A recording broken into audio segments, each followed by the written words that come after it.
Oke, selamat pagi, siang, sore, dan malam kawan-kawan. Sekali lagi di channel saya Plopidis.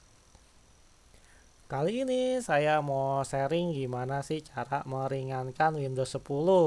Mungkin nih udah banyak yang tahu. Nih cara meringankan Windows 10 sebagian besar juga bisa dilakukan untuk meringankan nih Windows 11. Untuk sampai saat ini saya masih belum tertarik menggunakan Windows 11, jadi masih pakai Windows 10. Oke, cara pertama untuk mengoptimasi Windows 10 ini paling sering dilakukan yaitu di Advanced System ya. Advanced System paling mudah saya bukanya di klik kanan My PC, Properties. Nah, nanti di pojok kanan ada Advanced System Setting, atau sebenarnya di setting sendiri atau di menu bisa teman-teman ketik Advanced, mana nih, Advanced.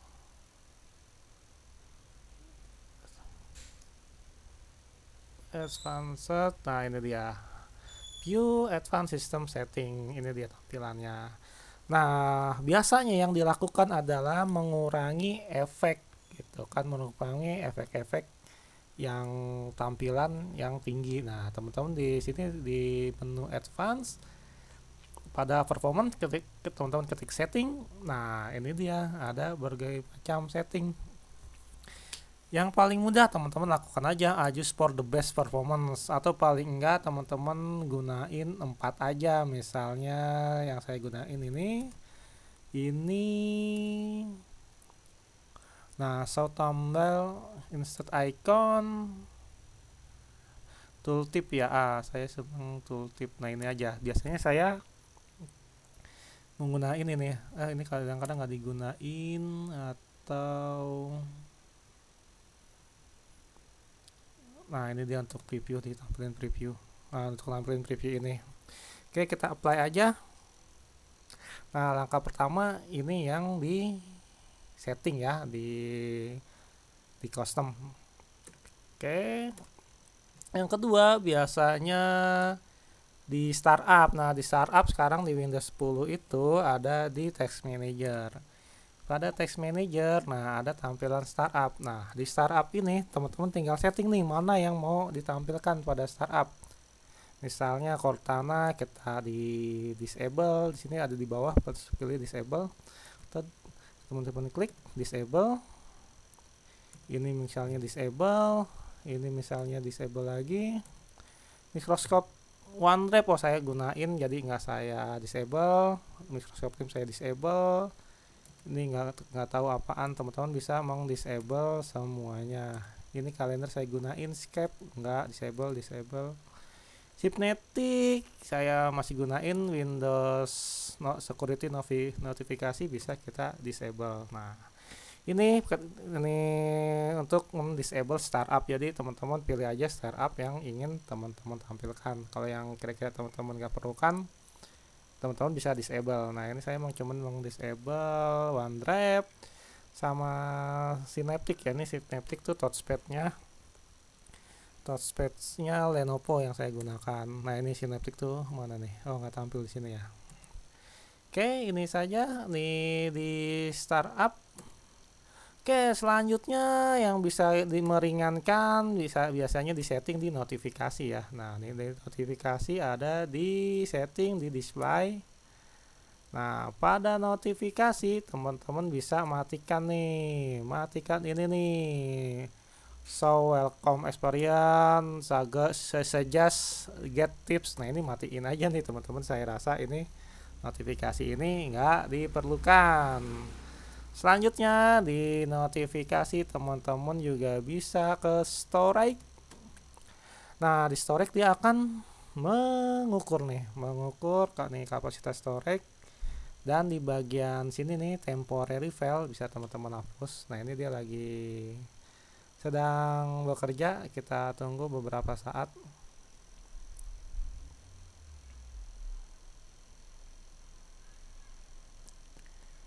Oke, kita tunggu beberapa saat. Nanti ya teman-teman bisa pilih di nih ada 20 giga gitu. Ada sekitar 20 giga, yang besar apa nih? Oh, yang besar malah download. Oke, di sini di temporary file teman-teman bisa centang, bisa teman-teman hapus. Di sini misalnya recycle bin teman-teman hapus. Kalau download nih, loh kok nggak bisa dihapus? Oh, nggak bisa diklik ternyata. Oh, bisa tadi ya. Beberapa file dapat, beberapa file masih dibutuhkan aplikasi. Di aplikasi di bawah ini list tidak dapat di remove. Nah, kita teman-teman bisa remove file, recycle bin misalnya saya remove. Ada Windows Update Cleaning juga 6 GB bisa di remove.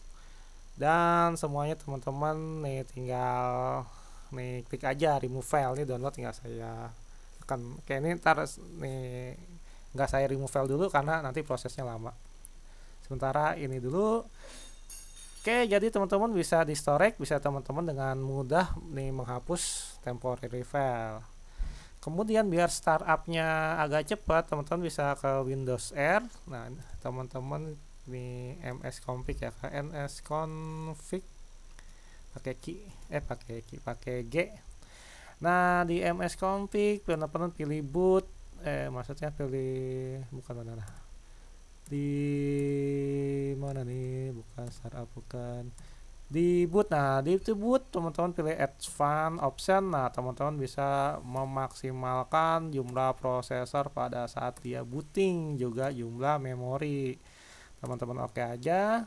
Jadi nanti ketika dia booting nih, memori atau prosesor nih dia menggunakan yang maksimal. Oke, itu tadi di booting. Di booting selanjutnya yang bisa dioptimasi ya pasti ini udah umum banget, yaitu ke temporary. Temporary itu ada dua ya, ada temporary di Windows, teman-teman bisa langsung klik run, tulis temp doang. Ada temporary yang di file ya, di apa namanya, di temporary yang pakai tanda persen, temp tanda persen. Dia adanya di app data, di sini di app data lokal ada temp di sini. Nah, temporary ini teman-teman bisa hapus. Teman-teman bisa Ctrl A, teman-teman Ctrl Shift dan delete gitu. Teman-teman bisa menghapus, dan ini boleh dihapus. Nanti kalau ada file yang masih digunakan, dia juga akan mengabari nih seperti ini nih. Tidak bisa karena masih digunakan. Untuk rekaman ini masih digunakan, teman-teman bisa skip aja semuanya.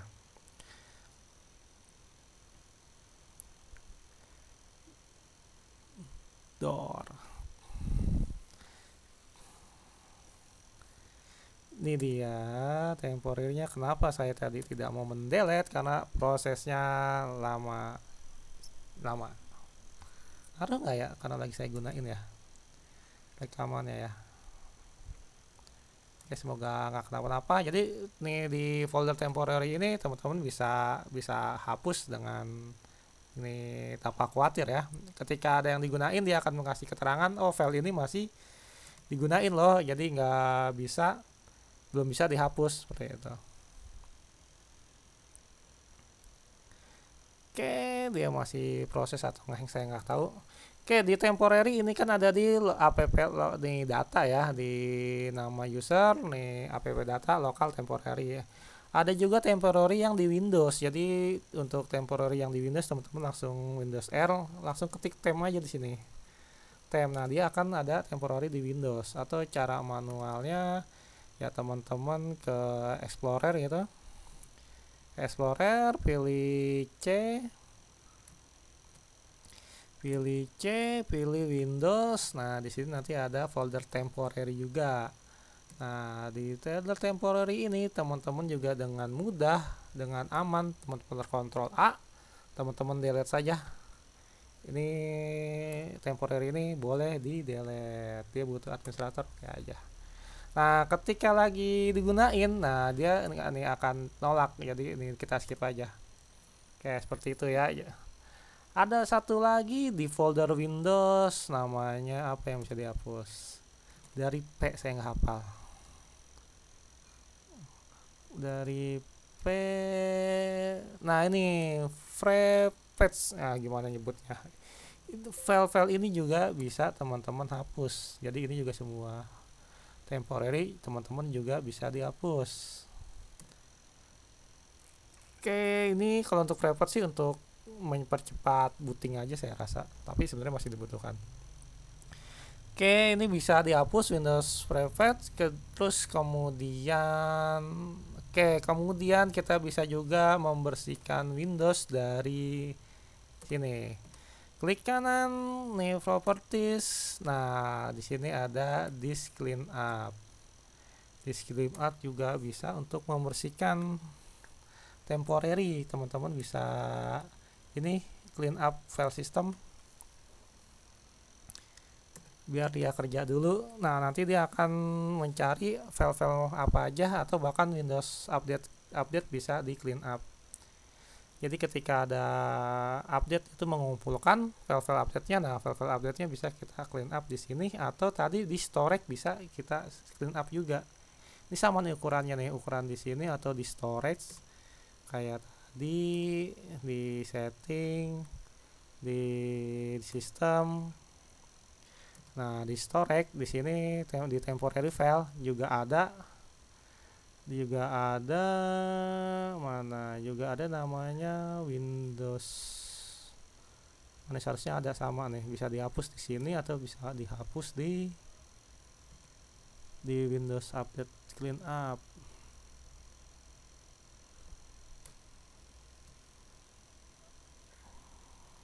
Nah, dia Windows Update Cleanup juga bisa teman-teman dihapus di sini atau teman-teman dihapus langsung di ini. Lihat ukuran sama 6,93 6,94 ya, sama lah ukurannya.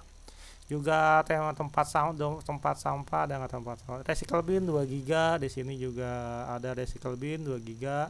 Jadi teman-teman bisa menghapus mau di C, di klik kanan atau dihapus langsung di storage di temporary, di menu storage di temporary file. Ini nggak saya hapus dulu, nanti lama prosesnya. Oke, selain itu ada di tool. Nah, teman-teman bisa melakukan defrag di sini, tapi untuk defrag saya jarang sekali melakukannya.